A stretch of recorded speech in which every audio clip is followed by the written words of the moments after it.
Assalamualaikum warahmatullahi wabarakatuh. Ketemu lagi dengan aku Ria Luciana.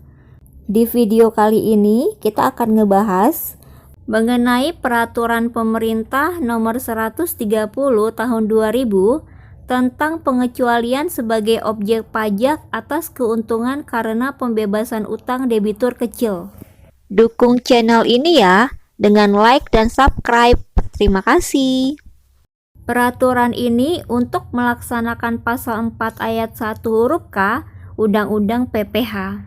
Dalam peraturan ini, yang dimaksud dengan utang debitur kecil adalah utang usaha yang jumlahnya tidak lebih dari 350 juta rupiah, termasuk A. Kredit usaha keluarga prasejahtera atau KUKESRA, yaitu kredit lunak untuk usaha ekonomi produktif yang diberikan kepada keluarga prasejahtera dan keluarga sejahtera.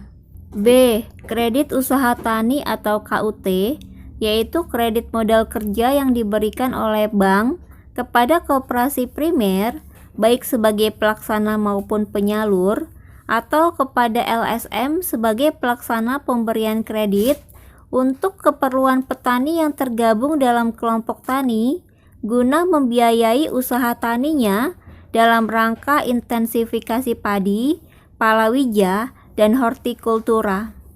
C. Kredit kepemilikan rumah sangat sederhana, yaitu kredit yang diberikan oleh bank kepada masyarakat untuk pemilikan rumah sangat sederhana. D. Kredit usaha kecil atau KUK, yaitu kredit yang diberikan kepada nasabah usaha kecil. Dan E.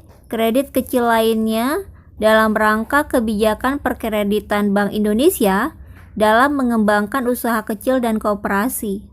Kredit yang diberikan oleh lebih dari satu bank kepada satu debitur yang jumlahnya tidak melebihi 350 juta rupiah dapat dihitung sebagai utang debitur kecil dari masing-masing bank sepanjang memenuhi kriteria utang debitur kecil.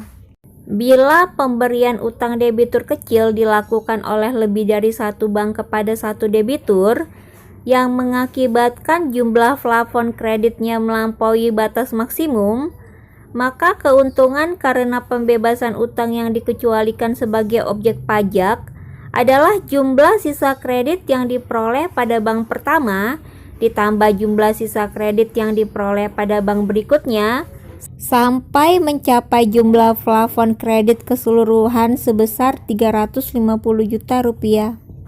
Contohnya yaitu Ali masih mempunyai sisa kredit usaha kecil yang diperoleh dari Bank A sebesar 200 juta rupiah dan dari Bank B sebesar 250 juta rupiah, sehingga jumlah keseluruhan sisa kredit usaha kecil sebesar 450 juta.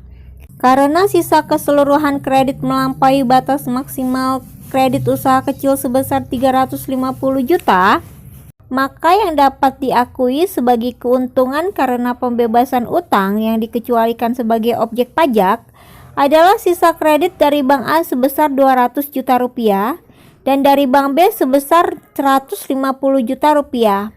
Sedangkan sisa kredit dari Bank B sebesar 100 juta rupiah merupakan penghasilan yang dikenakan PPH. Apabila masih terdapat sisa kredit pada bank tersebut dan bank lain, setelah dikurangi dengan jumlah seluruh plafon kredit sebesar 350 juta, maka keuntungan karena pembebasan utang atas sisa kredit tersebut merupakan objek pajak. Penghasilan yang diperoleh debitur berupa keuntungan karena pembebasan utang yang merupakan utang debitur kecil dari bank atau lembaga pembiayaan dikecualikan sebagai objek pajak. Pengecualian sebagai objek pajak hanya dapat dinikmati yang bersangkutan satu kali dalam 1 tahun pajak. Peraturan ini berlaku pada tanggal 1 Januari 2001.